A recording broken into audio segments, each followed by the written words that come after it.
প্রিয় তুমি, এই নামটা শুনে অনেকে বলছিল যে ছবিটা খুব ভালো হবে, এবং আল্লাহর রহমতে ওই ছবি এখানে মেইন হিরোতে রয়েছে আমাদের অমর সানি মৌসুমী। আমার সাথে নতুন একজন শিল্পী দেওয়া হয়েছিল, যেহেতু আমার প্রথম ছবি ছিল সন্ধ্যা, এবং আমার মিশা সদাগরের প্রথম ছবি একসাথে।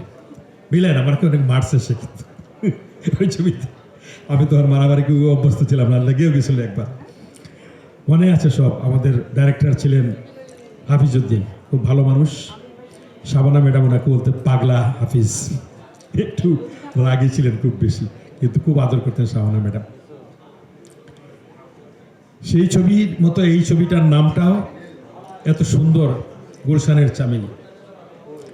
আমি আশা করি এই ছবি অনেক ভালো একটা রেজাল্ট হবে, দর্শক নন্দিত হবে। বাংলাদেশের মানুষ আবার চলচ্চিত্র প্রেক্ষাগৃহে ফিরে আসার জন্য বিশাল একটা ভূমিকা রাখবে এই চলচ্চিত্র। সবচেয়ে বড় জিনিস, এই চলচ্চিত্রতে যারা আছেন সব গুণী শিল্পীরা আছেন। বাদনের সাথে আমি কাজ করিনি, কিন্তু বাদন সম্পর্কে সবাই পজিটিভ কথা বলেছে। আমি বাদনের সাথে সেদিন দেখা হয়েছে, কথা হয়েছে একটা অনুষ্ঠানে। তো এটা একটা গোল টেবিলে বৈঠক ছিল, আমাদের এই চলচ্চিত্র সাংস্কৃতিক অঙ্গন নিয়েছিল, বাজেট নিয়ে ডেইলি স্টারের একটা অনুষ্ঠান ছিল। সেখানে কথা হয়েছে, একসাথে আমরা লাঞ্চ করেছি। তো আমি বলেছিলাম তাকে যে, আমি আপনি করেই বলেছি যেহেতু প্রথম পরিচয়, যে আপনি তো শুধু আর্ট ফিল্ম করেন। তখন সে বলছিল না, ভালো এরকম গল্প হলে হয়তো করব।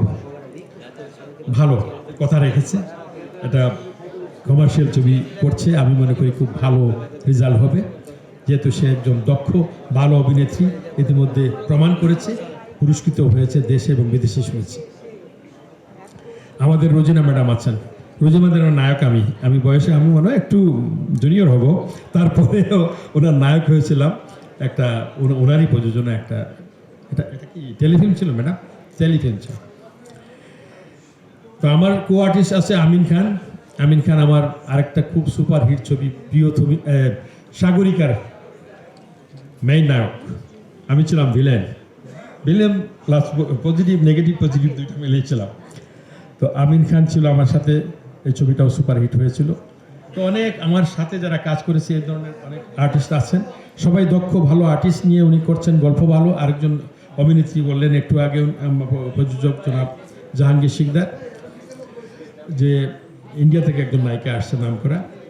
তো নিশ্চয় খুব ভালো রেজাল্ট হবে এই ছবির, এবং আমি আমার অন্তরের অন্তঃস্থল থেকে ধন্যবাদ জানাচ্ছি প্রযোজককে, জনাব জাহাঙ্গীর শিকদারকে, যে তিনি এত বড় একটা সুন্দর একটা আয়োজন করেছেন, একটা রিস্ক নিয়েছেন। তাকে আমাদের সকল অঙ্গ সংগঠন, যে 19টা অঙ্গ সংগঠনের পক্ষ থেকে অনেক অনেক শুভেচ্ছা, অভিবাদন।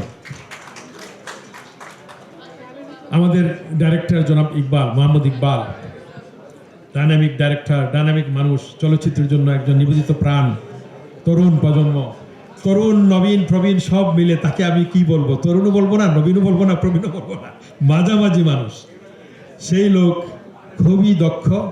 সেই আমি দেখেছি আমাদের চলচ্চিত্র নিয়েই সে তার ভাবনা চিন্তা, ফিল্ম ক্লাবে সবসময় গেলেই পাওয়া যায়, সবসময় তার আহ্বানে যায়। শামসুল আলম, তারা নেতৃত্ব দিচ্ছেন চলচ্চিত্রে, তারা সবাই জড়িত আছেন।